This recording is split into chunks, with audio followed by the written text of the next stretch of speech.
So, what I'm feeling coming out here, and this is going to serve as your overall spiritual advice, a need to look at things and a situation from a different vantage point so that you can come to a clearer understanding as to where you stand in relations to other people, why other people are not doing things the way that you would do things, and why your communication overall with another person might be contentious or difficult.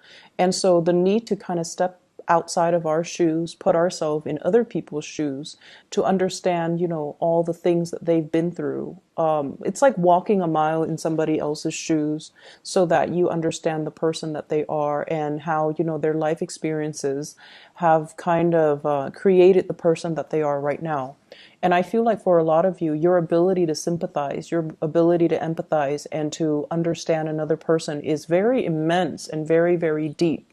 But I feel like in close interpersonal relationships as well, a lot of the times we lose our perspective, and a lot of the times too, our vision of what we want to build together as a relationship, as a unit, it might be, I guess, like it might be colored by our perception of what relationship entails, whether or not relationships are going to last, or whether or not we truly believe that relationships are meant to be, forever.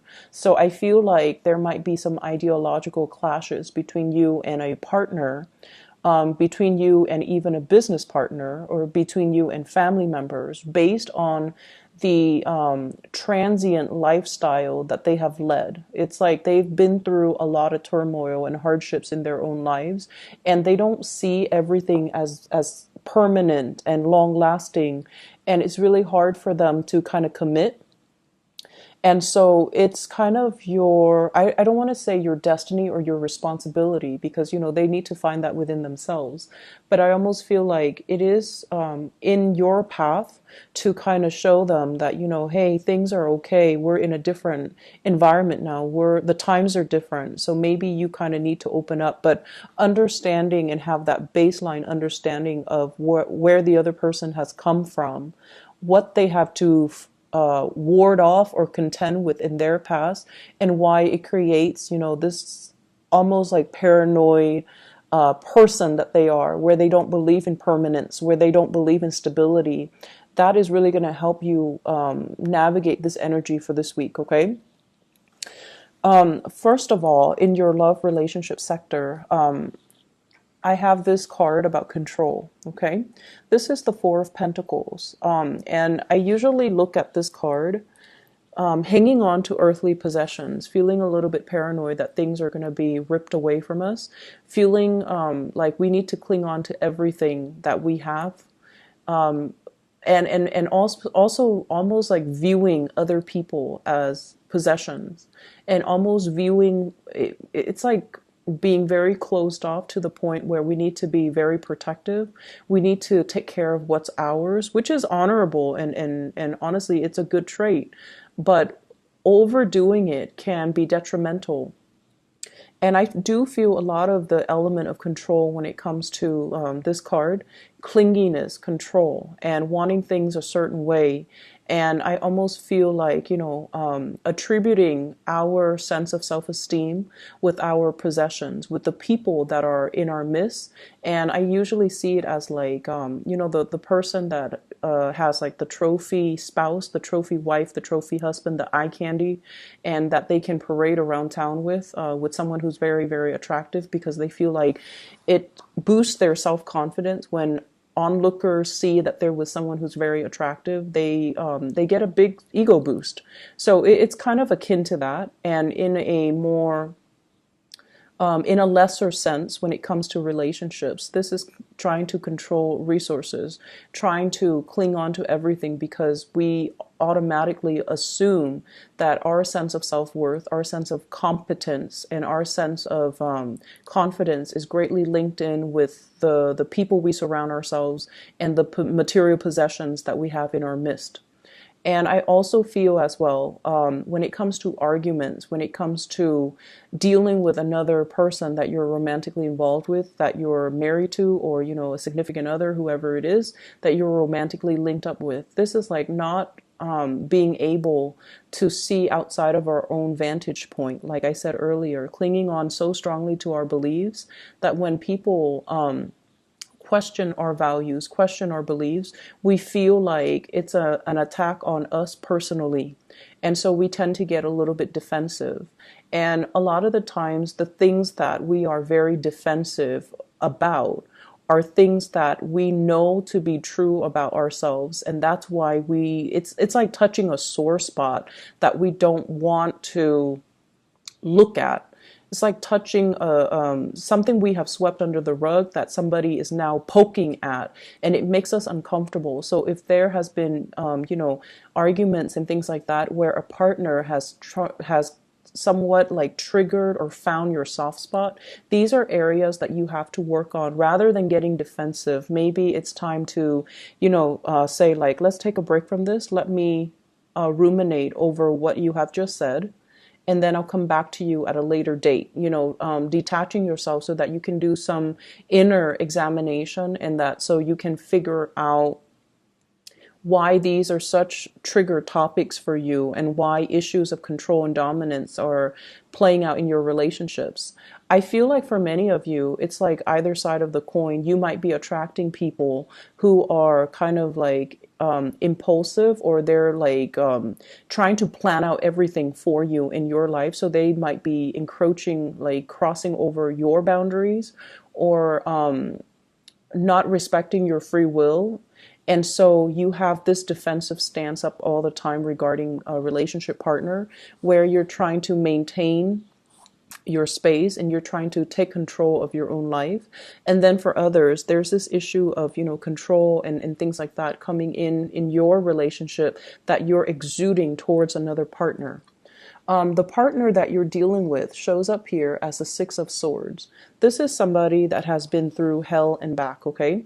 They've got a really interesting backstory. So if you're dealing with someone that has been through like a lot of tumultuous childhood, a lot of dealing with, a lot of relocation, moving from one place to the next. They've never had a place where they can call home. They've never had a place or a family, or even like a love relationship that accepts them for who they are. And I feel like this is a partner that has been through so much in their own lives that it's hard for them to believe in love. It's hard for them to believe in,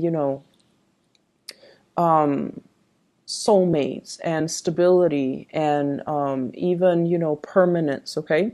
I usually think of this as a refugee card. It's somebody that had to be uprooted against their will from their place of familiarity and safety, and they have to venture off into a new land.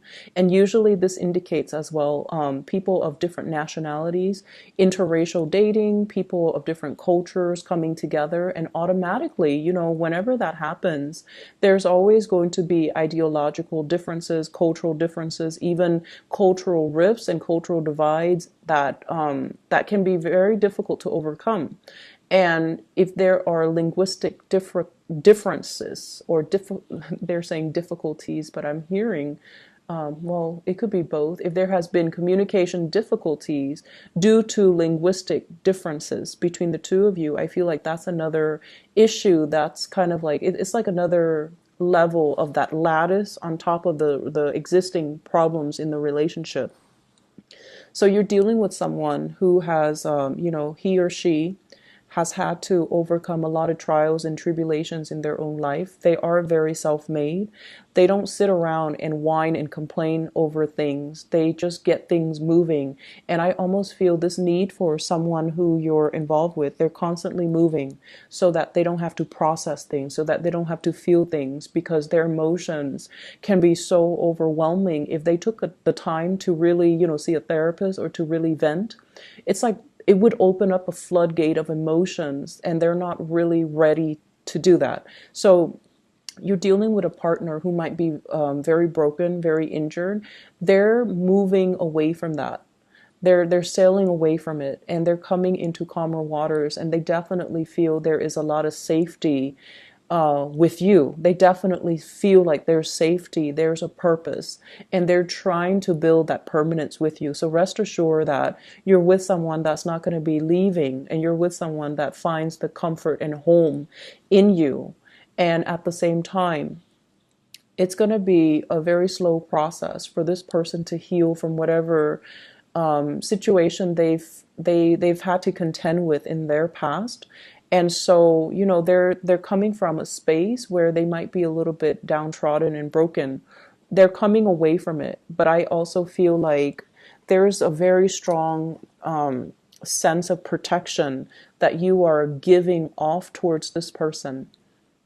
They've been through a lot, and you are also very paternally protective of them, to the point where it might be patronizing, to the point where you are offering to do everything for them and not allowing them that freedom of movement, or not feeling like they're capable or competent enough to do it. You might do it, like it might be inadvertent from your end, but I feel like you're trying to control the situation. Okay, I usually see this combination as like controlling elements seeping into the relationship. One person might feel like it's healthy, but the other person, I feel like, feels like it's stifling. So be very careful about that. If that's your energy that you're bringing to the table, be careful in identifying that early on. If that's an energy that you feel coming from a prospective suitor or somebody that you're dealing with long term. The energy is very subtle, but it can be very toxic in the long run if you're not careful. Okay, if you don't nip it in the bud, it's going to escalate. So be careful about that. I also feel as well, others of you who are dealing with another person who's a lot more, I want to say, a lot more stable, is looking for permanence, is looking for kind of like home. Okay, we have here the Queen of Wands, and this is a fire sign, Sagittarius, Aries, or Leo. And it's also echoed in this card here. This is the Knight of Wands. Okay, somebody who is foreign to you, so from a foreign land, a foreign location, a foreign country. This is somebody that is a Sagittarius, an Aries, or a Leo, sun, moon, or rising. And what I feel coming in with this card is, this is somebody that's really, really, really fun to be with, okay? They exude a lot of excitement, a lot of passion. There could also be a lot of chemistry between the two of you. And the energy is really, really strong. They're very proactive. They get a lot of things done in their lives. They're kind of on top of this hill, like, I've made it. I'm now scanning around for a suitable partner, but somebody needs to be on my level.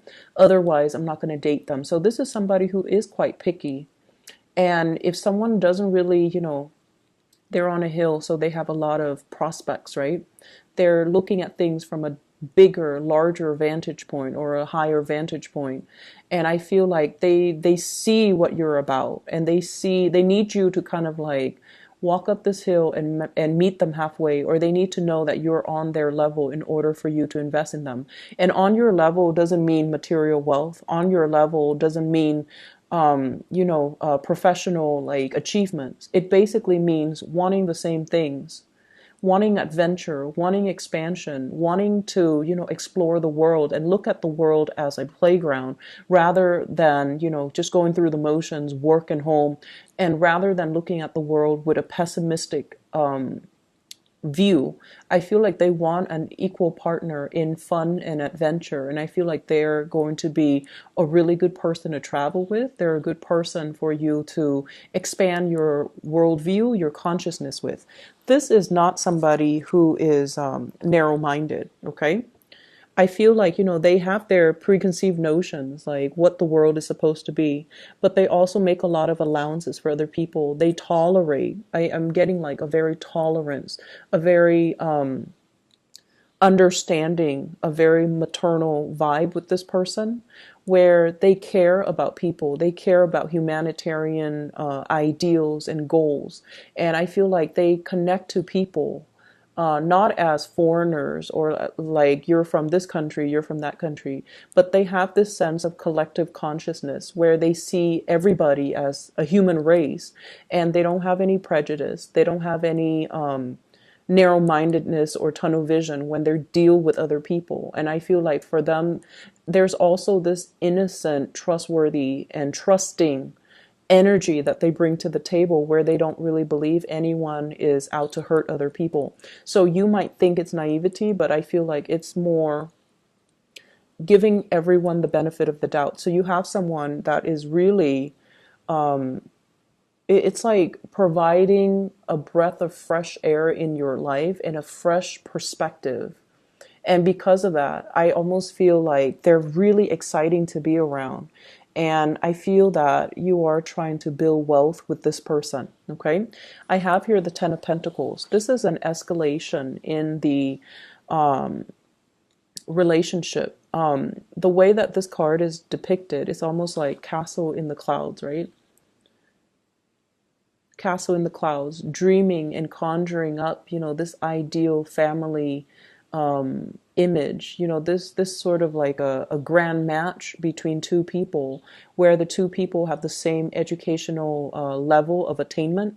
If, for example, you have a PhD, they have a PhD. If you have a master's, they have a master's. If you have a law degree, they might be, if you're a lawyer, they might be a doctor. It's somebody who's very, very similar in professional achievements, educational achievements, someone who is a really, really good match. And for those of you who are in arranged marriages, I feel like your parents or whoever is setting you up might have somebody in mind for you who is a really, really good match. So a really suitable match for you, not just materially and professionally, but also a very good match for you on a spiritual level, and that will really allow you to grow and have a really fun relationship as well as a stable, suitable relationship. You know, when I look at this card, I think about royalties and how back in the days, people kind of like, it's like a political marriage. But I feel like with this card and with the energies that it's wedged in between, you're meeting somebody that is a really good match for you. And I feel like there is this nesting instinct that's going to come naturally to the two of you. Okay, nesting instincts, people assuming their specified gender roles. So even for same-sex couples, it's almost like one person will step up and assume the feminine role, the other person will automatically then assume the masculine role. So whatever that means to you in every relationship, even same-sex relationships, we kind of need to embody the yin and yang energy in order for the energy to flow well. And I feel like there's this natural affinity that you have with another person where one person embodies the yin energy and the other person that yang energy. And so things will move along very, very smoothly. And as a result of that, we're going back to the first card. This is about, relinquishing control. This is about allowing your partner the freedom and also the opportunity to step up and, take control of situation, or also allowing, the natural flow of who's in control and who's relinquishing, just allowing that to naturally calibrate between you and another partner rather than forcing a connection, rather than, having it a specific way. I do feel for many of you in relationships, you are at a point where you are trying to, your nesting instincts are kicking in. You are trying to build something with a relationship partner. So you might be conscious or, a lot more aware about your spending, which is a good thing. You are a lot more conscious about saving up. You are a lot more conscious about, taking care of your relationship partner, wanting to purchase a property, wanting to buy a house, wanting to buy a car, wanting to, save up for the children's college fund. So you're doing practical things to sort out and balance out your resources just so that you can pass some things along, pass down a legacy, pass down an inheritance, and leave something of lasting value to your children because somebody is triggering this nesting instinct within you. In other areas of your life, I do have a spiritual advice that's coming into the picture for you. And I feel like for some of you, and I know it's supposed to be, spiritual advice, but I'm seeing it here, so I'm just going to say it. I feel like you have an ex that's still haunting you for some of you, and you have moved away from it, but I feel like you can't be rid of them. That's what it feels like to me. They're either relentless, like they won't let go of the connection, or you're not being clear enough. And this is something I've mentioned before many, many times for Cancerian people, especially the men, especially the Cancerian men. You're really nice people, and a lot of the times you send, confusing messages to the people that you're interacting with. And take a page out of the, I want to say, what sign is very, very final? Capricorn. Take a page out of the Capricorn playbook when it comes to, exes and relationships, okay? When they're done, they go silent. They don't even need to entertain that person. When they're done, Capricorns are done, they will ghost you. And you will never ever know, did the Capricorn person die? Are they okay? How could they not respond to me? Well, it's because they're very final. And also, it's because they also, and I feel like this is their incentive, or their, rationale for doing what they do. It's because they don't want to open up that door of communication and have you confused, or they don't want to, lead the other person on. So I feel like with Capricorns, when it's done, it's really done. They close the door for good and they move on, and you won't hear anything from them. And I feel like with you Cancers, I feel like it's very difficult for you to do that. And you might chalk it up to playing nice and being courteous. But what it does is that it creates hope from the other side, from the other person, that, oh, they're still talking to me. They might want me back. Maybe not now, but one day. So I'll keep knocking at that door. And that's not fair to the person that you're dealing with. And I feel like you have an ex here that's a little bit ruthless and a little bit relentless and a little bit like someone who tries to keep coming back. And I feel like you need to be very firm, and you need to, out of respect for your current relationship right now, you need to be very, very firm about setting your boundaries with exes, okay? And the reason I say exes here, we have the Death card. You moving on.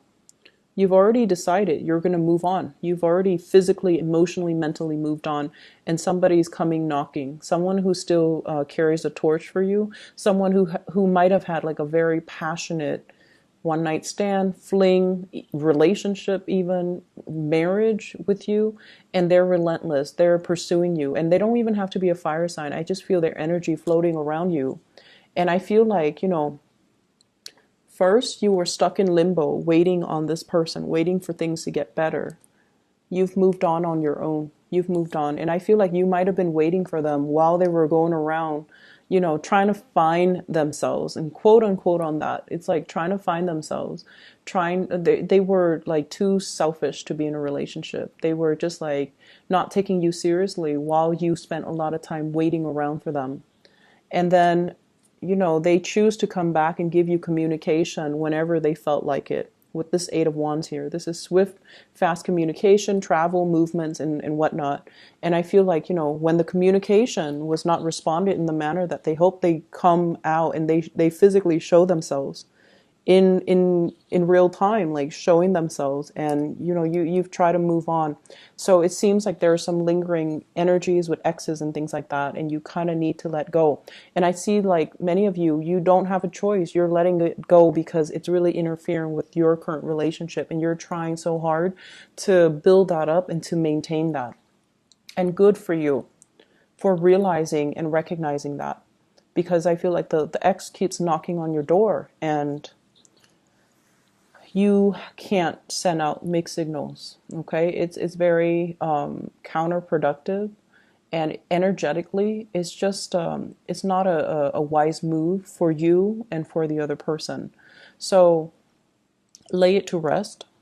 Other things that I am picking up from this spread here, I feel almost like for many of you, there is major, major contemplations about trying to get your life in order, trying to, get rid of bad habits, trying to reorganize your life, and trying to get yourself in a space where you can be proud of your achievements, where you can get things moving for yourself. So I almost feel like this fire lit up under you, where you're like, okay, I need to get things done. I've been stalling. People have been stalling me, or I've been stalling. I've been kind of like on the sidelines of life, just hanging around. And, there are so many things, so many dreams and aspirations, and, things that I want to do, things that I want to achieve, but I've just been dangling here for quite some time. And then life, before you know it, passes you by, right? And it's sort of like, how if you've been like this, right? And then you get yourself out of this situation and you turn yourself upright, you have this massive head rush, right? Like it just feels otherworldly. So I feel like that's the head rush. It's when all the information, all the realization, all the revelations coming to you all at once, and it can feel somewhat painful, somewhat disorienting, and somewhat like time is running out. I need to get things moving. I need to get things started. And I feel like this week is all about continuing what you are doing, but doing it with a sense of urgency. And then I also feel like something is lighting a fire under you, and you're like, I need to achieve, I need to get out, I need to branch out, I need to get moving. So with this swift moving card, this is the rocket here. And I feel like, you're trying to get a lot of things finished, a lot of things wrapped up, a lot of things moving from your end. And I keep seeing oxygen deprivation, like for some reason, with the hangman and also with this card. So if you are a heavy smoker, okay, if you are a heavy smoker, I feel like you're going to try to wean yourself away from it, which is going to be great. And then if you whatever you partake in, and it involves, oxygen deprivation, try to wean yourself away from that, because I feel like a lot of the times, we need we need all the oxygen to our brain so that we can make clear decisions, so that we can, think clearly, think quickly, and be able to kind of systematically process information. So I feel like maybe taking that element, smoking and whatever, away from your life is really going to help dramatically. It's going to lift that mental fog, that sense of fatigue that you've been feeling. And it might help with concentration. It might help with a lot of things. You never know. So I'm going to leave it at that. I feel like you're trying to make a lot of changes in your life. The process is slow, and it has been stalled, I feel, because of your unwillingness to change and to kind of like get moving. But I feel like coming in for this week, you are very determined, and you're going to be successful when you are determined.